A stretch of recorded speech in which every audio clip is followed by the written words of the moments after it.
I cleaned out my house a little bit, and my beard got it with the cat. And I beat Silent Hill 2 Remake 2024.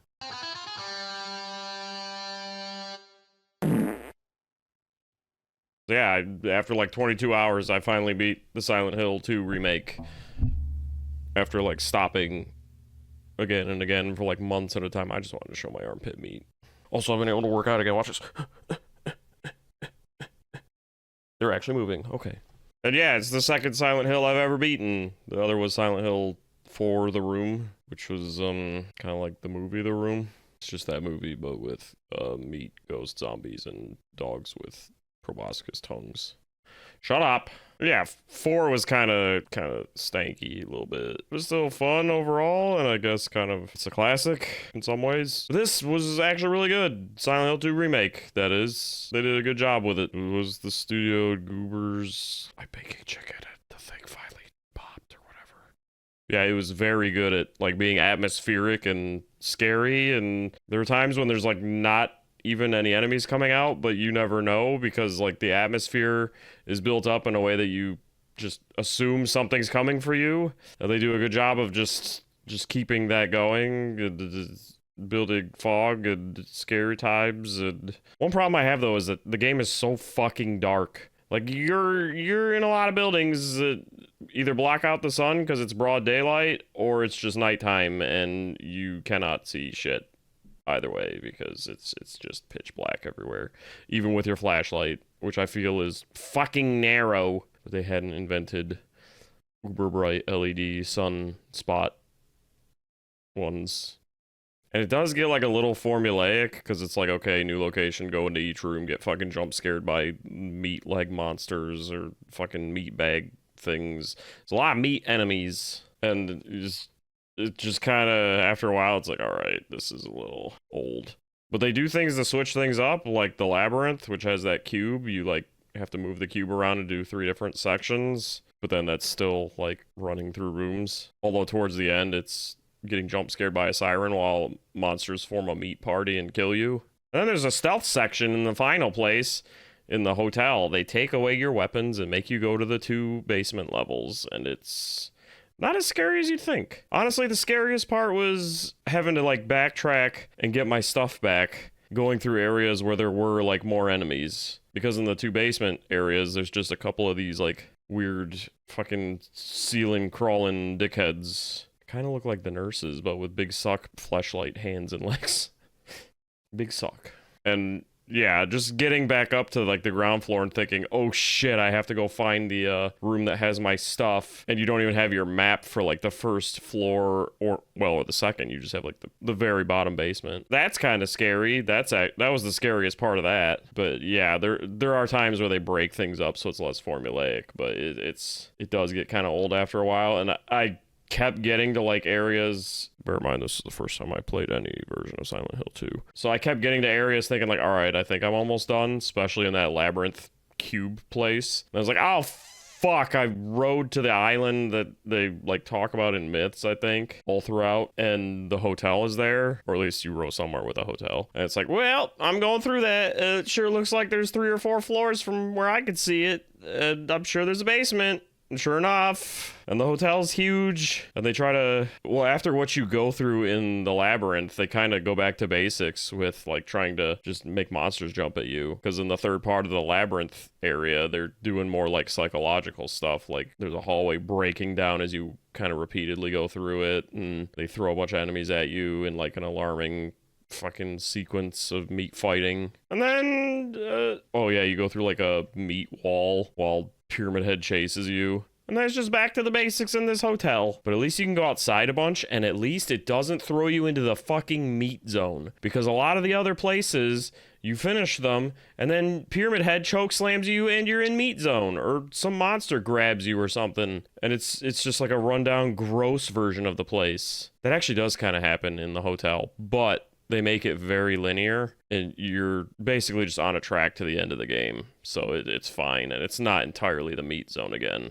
It's daylight. The building's just falling apart and very moldy. But there's a point, spoilers, in the hotel where James admits he killed his wife, which I didn't see that coming. That was a good plot twist. I like that. And then once he kind of admits that, he's sitting there in his chair after he'd watched a tape of him and his wife that also helps reveal what he did. And the lights are kind of dimmer. The sun's kind of setting, and you're like, oh fuck, crust zone again, or meat zone. And it's more just the building is moldy now because his memories and everything of what he's done are back, and it's manifesting, I guess. Because that's the whole thing about Silent Hill. You do bad things and things manifest in the fog around that fucking lake in that town. Randy Newman and his fucking Oreos. Is that even the quote? So yeah, you kind of end up like backtracking through a lot of the hotel, but they block a lot of the doors off. And then you just kind of get to the end of the game, which is cool.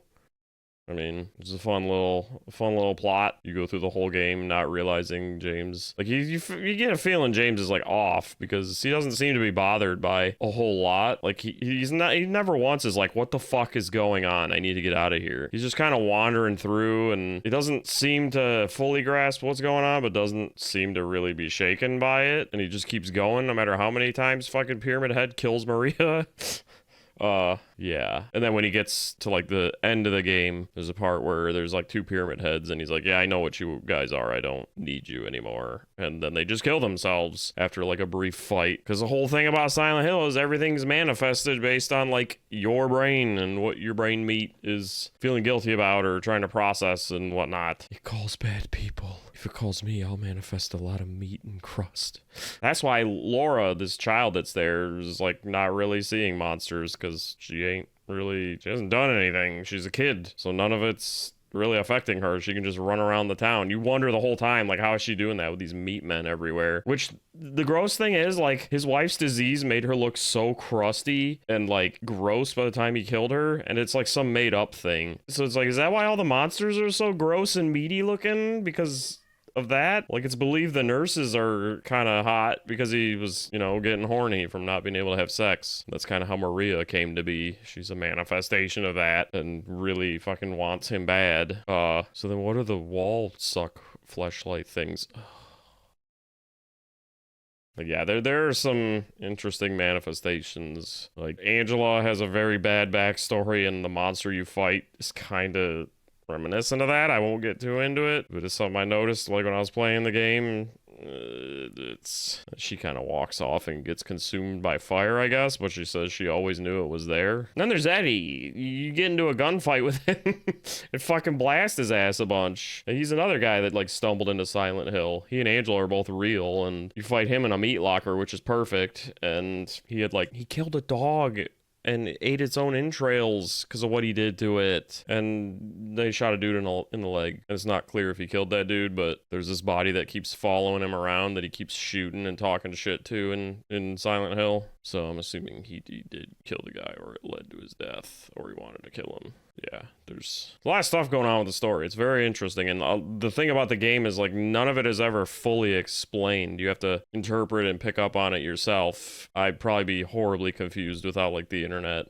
Although I kind of got the gist of it. I mean, James murdered his wife. It's not clear why. He might have killed her as a mercy thing, but at the same time, he was also, like, he was very resentful towards her because she was just, I guess, hard to deal with. And, well, like, decaying before his eyes. But he admits to her in one ending, like, yeah, I killed you because I wanted to. And she's like, well, then why are you so sad about it? And also, he comes back to Silent Hill to try and find her alive. So he couldn't entirely have wanted her dead. And she did tell him she wanted to die. I just want to die. And I mean, I got the ending where he drives into water and dies. So he clearly feels guilty about it. But then there's a funny ending where he chooses Maria in the remake, and they're walking back to his car at the beginning of the Silent Hill town or whatever, up on that cliff. And she starts coughing, and he's just like, do something about that cough. Not in like a, we better do something about it, or I hope you get better. It's a fucking fix that cough. Because he's just gonna do to her what he did to Mary if she gets sick. So I don't really know how good of a person James is. I mean, there are no real canon endings to this one. I guess in later games he's just missing, so he could have like lived with Laura in what probably is the best ending, where he runs into Mary again in Meat World. Well, actually it's just the Fog version. There's Fog version and then Meat World, which is like a terrible other dimension. He runs into her, she gives him a letter about like moving on and stuff, and she kind of seems to like forgive him, and that's when she's like, well, if you want to be gone, why are you so sad about my death now? And then he kind of walks out and seems to just take Laura with him, because he tells Laura about what happened, and she hates him, and she's just running around Silent Hill painting shit, because what the fuck else is there to do? The town, I'm not sure how dead the town really is, because I don't know how much of it manifests based on people. Parts of it are like on fire and crusty and old, and I don't know. But then I guess like Laura saw the letter too or something and forgave him. I don't know. But they seem to kind of be walking around Silent Hill still. Like, but I guess once you're at peace, that's it. Like, they're not gonna get meatlings anymore. Because, I think I said earlier, the 2 pyramid heads he was fighting killed themselves shortly after. Because he told them he knew what they were and didn't need them anymore. And they were, like, manifestations of him wanting to, like, punish himself and be reminded of what he did. And he manifested 2 of them at the same time to be punished. Yeah, they just like end themselves shortly after that, because they realize like, oh yeah, he doesn't really care. I mean, he's like at peace, I guess. He's well aware of what's going on in Silent Hill now, so the gig's up. I don't think you see any more meatlings until you fight Maria. She's like King Meatling, because she's just a manifestation that like somehow got her own life and won't let him go. So she like snaps and you kill her. And there's a funny moment where you have to like shoot her while she's laying there. I was kind of hoping there was an ending where you don't do that. I guess you fight her no matter what, even in the ending where you choose her. But yeah, this is a fun game. I want Lady D modded into it, you know? I'm never playing it again. There's 8 endings in the remake, and they all have very oddly specific ways. Well, 3 of them, the 3 main ones, have oddly specific ways to play that are required in order to like see the endings, in terms of how you take care of James or treat other NPCs and shit. I ain't about all that. And then the other 5 are achieved through New Game Plus, and that ain't fucking happening. Even the dog one. The alien one sucks. It's just PS2 James kidnaps James instead of Harry doing it. Otherwise, it's largely the same. They're just like, but James, you were a clone the whole time. And then PS2 James, that they call Space James, stands at the base of the hotel at the end, and it's like, is he gonna go in there now and look for Mary? But yeah. It's very interesting. I kind of want to go back and play the original. I want to go back and restart 3. And I might. And yeah, this is a very meaty game and a lot of crust and very fun. And I'm never fucking playing it again. It's too scary.